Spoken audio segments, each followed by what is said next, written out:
而了咗田壤佢只突然創意創作嘅作品，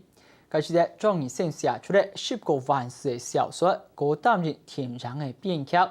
突然係侵入佢身上。今年下個電視台係得到創意授權，為用20部電視連續劇重新嘅詮釋列出經典嘅作品。窮陽嘅故事背景對冇窮陽時代呈現，排除了該世界政治近期嘅限制。下個電視台會用海南完整嘅方式來呈現下個鮮明的台灣味道體驗後有獎嘅故事。讓這家電視台呢來重新製作拍攝。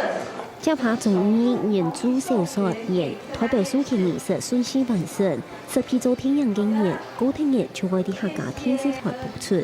你希望講電視來做呢個連續劇，唔但僅僅係你用台灣客家來做一個開始，嘛希望講用呢個連續劇，讓大家看到台灣社會呢個土地上輩，你客家人還有千多無窮嘅人，你大病嘅過程。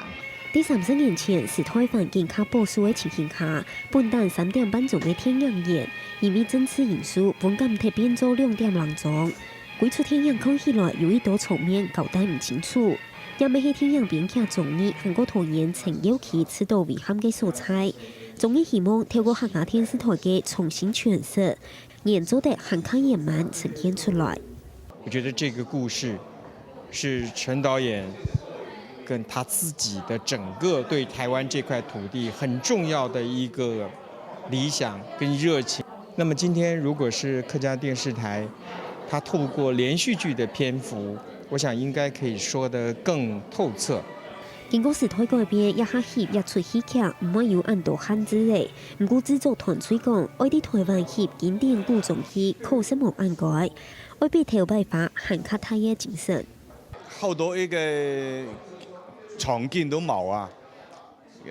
社會越來越發達啦，農村變得城市啊，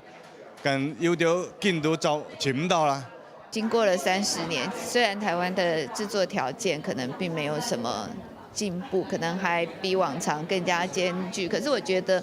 在現在的這個時機，我覺得拍這個電視劇是很有意義的。一出客家電視台年度戲劇會喺2010年5月播出，戲度色拉演員另外盧公頭演出客家訓練體能，愛正式呈現戲度人物開採有空嘅健身過程。